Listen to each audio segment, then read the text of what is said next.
시작. 하나님이 미리 아신 자들로 또한 그 아들의 형상을 본받게 하기 위하여 미리 정하셨으니 이는 그로 많은 형제 중에서 맏아들이 되게 하려 하심이니라. 또 미리 정하신 그들을 또한 부르시고 부르신 그들을 또한 의롭다 하시고 의롭다 하신 그들을 또한 영화롭게 하셨느니라. 아멘. 이 말씀을 보면 하나님께서 우리 예수님을 믿는 우리 모든 사람들은 하나님께서 우리가 예수님 믿기 전부터, 우리가 태어나기 전부터 우리를 미리 아셨다고 여기 표현돼 있어. 하나님은 우리를 만들기 전부터 우리를 예수님을 믿도록 우리를 택하신 거고 계획하신 거라고 여기 말씀에 나와 있는 건데, 여기 우리를 예수님께서 믿게 하여 주신 게 이유가 있다고 여기 29절에 나와 있어. 29절 말씀에 보면 하나님이 미리 아신 자들로 또한 그 아들의 형상을 본받게 하기 위하여 미리 정하셨으니, 우리는 예수님의 형상을 본받게 하기 위해서 예수님을 믿게 된 거야. 여기 30절에 미리 정하신 그들, 이것은 창세 전부터 우리를 하나님께서 계획을 하셨다라는 뜻인데, 계획을 한 우리를 또한 부르셨다라는 게 우리가 예수님을 믿을 수 있도록 그 길이 만들어진 거지. 누구는 모태 신앙인 친구들도 있고, 아니면 누구는 예수님을 안 믿다가 갑자기 전도를 누가 해서 그렇게 예수를 믿게 된 사람도 있을 거고, 그렇게 하나님께서 부르셔서 그 택하신 자들을 부르셔서 예수님 앞에 나올 수 있게 되고, 그들을 또한 의롭다 하시고 의롭다 하셨다라는 게, 우리가 예수님을 믿게 됨으로써 우리는 죄인이지만 그 예수님을 믿게 됐다라는 거, 그거 하나만으로 예수님께서 우리를 의롭다 하신 거고, 이 의롭다 하신 거는 모든 그리스도인들이 다 알고 있는 건데, 여기 있다는 거, 또 그 다음에 하나가 더 있다라는 거야. 그들을 또한 영화롭게 하셨느니라. 영화롭게 된다라는 거는 어떤 거냐면 여기 29절에 그 아들의 형상을 본받는다라는 게 영화롭게 된다라는 뜻인데, 이거 뭐냐면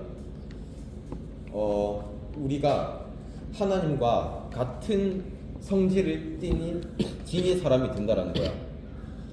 29절 말씀을 보면 예수님이 그잖아. 여기 그로 많은 형제 중에서 맏아들이 되게 하려 하심이니라. 성경에 보면 하나님께서는 예수님을 독생자라고 표현을 하고 있어. 예수님은 하나님께 하나밖에 없는 아들이라고 말을 하고 있는데, 여기 이 말씀을 보면 그 말씀이랑 다르게 예수님을 맏아들이 되게 한대. 그렇다면 예수님 뒤에 동생이 있다는 뜻이잖아. 그러니까 하나님께서 원래는 우리가 하나님의 자녀가 아닌 죄인이었고 하나님의 백성이 아닌 사람들이었는데, 하나님께서 우리를 하나님께서 미리 정하셨다라고, 미리 정하신 그 약속, 그 이유 하나만으로 자녀가 아닌 우리들을 하나님의 자녀로 삼아 주신다라는 거고, 백성이 아닌 우리를 백성으로 받아 주신다라는 거야. 근데 하나님은 이거를 그냥 우리와 핏줄이 안 섞인 사람들을 가족으로 할 때 입양 증서를 떼서 입양을 하고 그러잖아. 근데 하나님은 그런 형식으로 우리를 자녀 삼지 않는다라는 뜻이야. 하나님은 단순히 우리를 그냥 법이나 그런 것처럼 입양 증서를 뗀 것처럼 그것만으로 그냥 우리를 자녀로 삼는 게 아니라, 그걸 뛰어넘어서 우리를 하나님과 같은 성질을 띠닌 하나님의 예수님을 닮는 사람으로 우리를 변화시키기 원하신다라고 하시는 거야.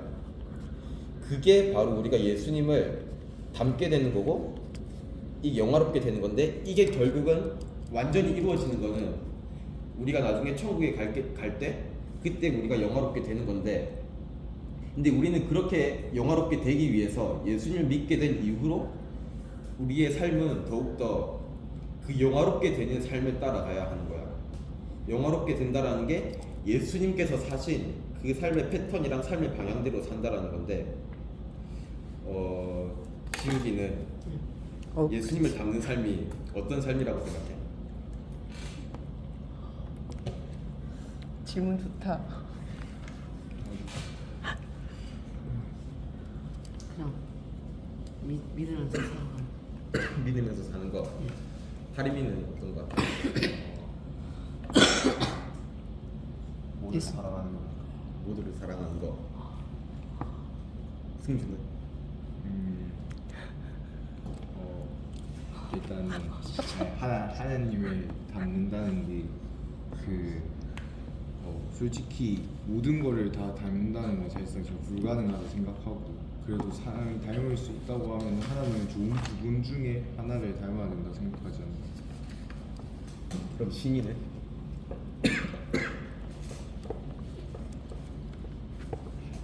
교회 오빠 말씀하세요.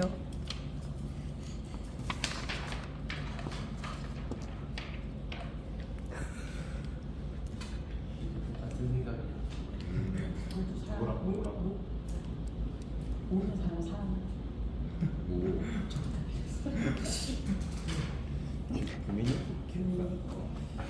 규민이? 규민이 질문 한번 더 해주세요. 예수님을 닮는 삶이 어떤가요? 교회 다녀요. 다닐 거야.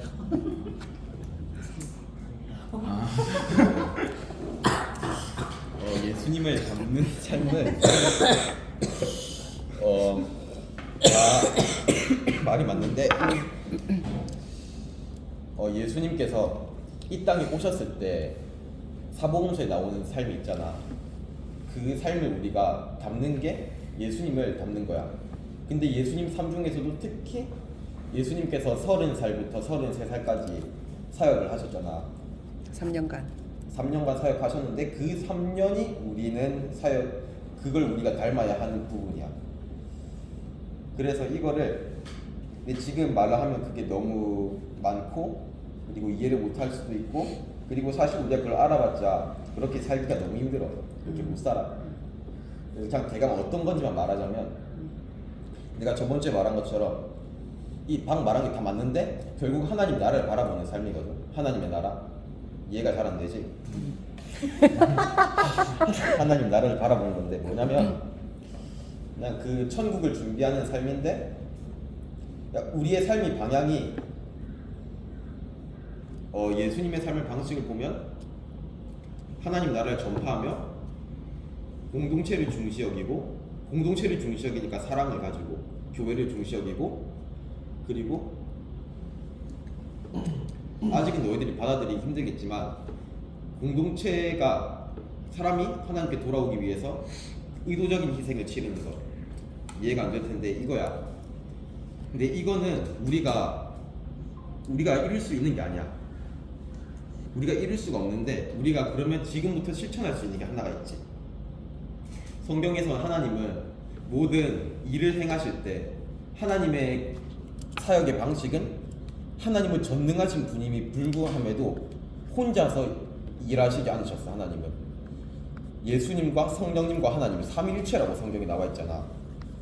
이 삼위일체로 하나님께서는 그렇게 사역을 하셨는데 삼위일체를 보면 그게 그 원어로 코이노니아라고 부른단 말이야. 코이노니아인데 이건 뭐냐면 분명히 하나님과 예수님과 성령님은 다르거든. 다른데 하나라고 하는 것. 뭐냐면 로마서 8장 말씀 보면 하나님은 성령님의 생각을 아신다고 나와 있어.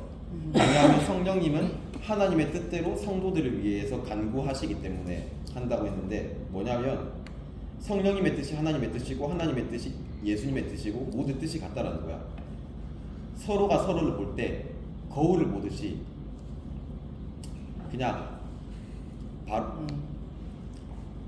보지 않아도 서로가 어떤 생각을 하는지 알고 서로의 마음을 아는 분명히 다른 존재지만 같은 존재인 전적인 신뢰 상태라는 것인데 근데 또 신기한 게 하나님께서 우리 성경에 기독교 교회 공동체를 부르실 때 그 교회 공동체를 표현하신 단어가 코이노니아로 사용하셨거든.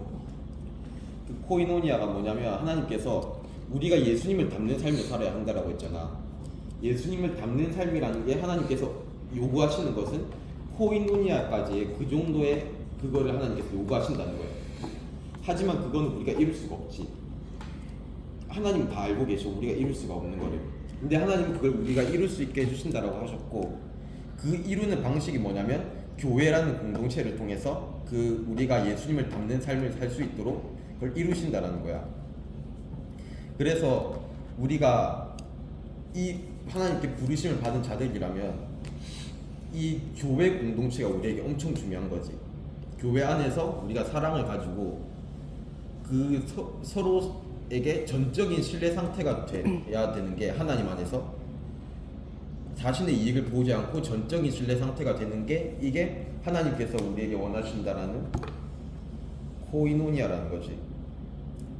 우리가 이거를 실천할 수 있는 방법이 나도 실천을 못 하거든 지금.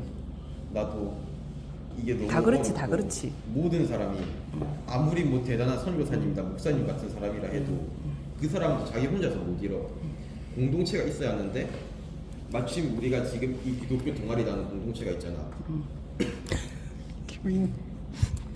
그래서 이 공동체가 어떻게 될지 모르겠지만 이게 결국 우연히 만들어졌다라기보다 그러기에는 너무 맞아 떨어지는 게 많아 지금. 맞아 떨어진 게 많고 하나님께서 인도하신 게 보이잖아. 맞아. 나 느껴. 그래서 우리 이 공동체가 이 동아리가 진짜 그 전적인 신뢰 상태가 되는 코이노니아의 공동체가 되면 좋을 것 같아. 우리가 지금 아무리 하나님을 닮으려고 해도 닮을 수가 없지만 우리가 여기서 서로 하나님의 사랑 안에서 하나 된 그런 공동체가 된다면 우리는 저절로 예수님을 닮는 삶으로 살게 변화될 거야. 그래서 우리 공동체가 중요하다. 그거를 얘기하고 싶었어. 자, 우리 성주 선배한테 질문 있으면 좀 해보세요. 성주 선배 이거 설명 들었잖아? 혹시 질문 같은 거 있으면 이 귀한 시간에 한번 해보세요.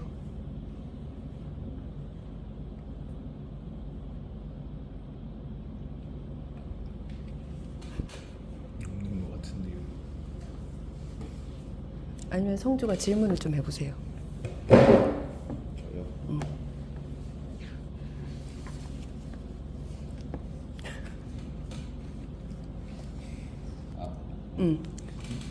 요한복음 6장 말씀 보면 예수님께서 이런 말씀하시거든. 내 아버지께서 오게 하여 주지 아니하시면 누구든지 내게로 올 수 없다.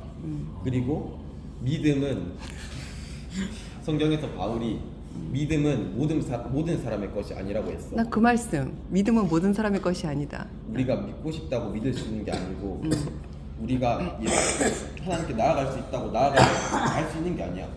우리가 지금 예수를 믿게 됐다라는 것 자체가 솔직히 이게 맨정신으로 믿을 수 있는 건 아니잖아. 예수님이 실제로 있다라고 하는. 맞아. 나는 솔직히 맨정신이면 이거 못 믿겠거든. 나도.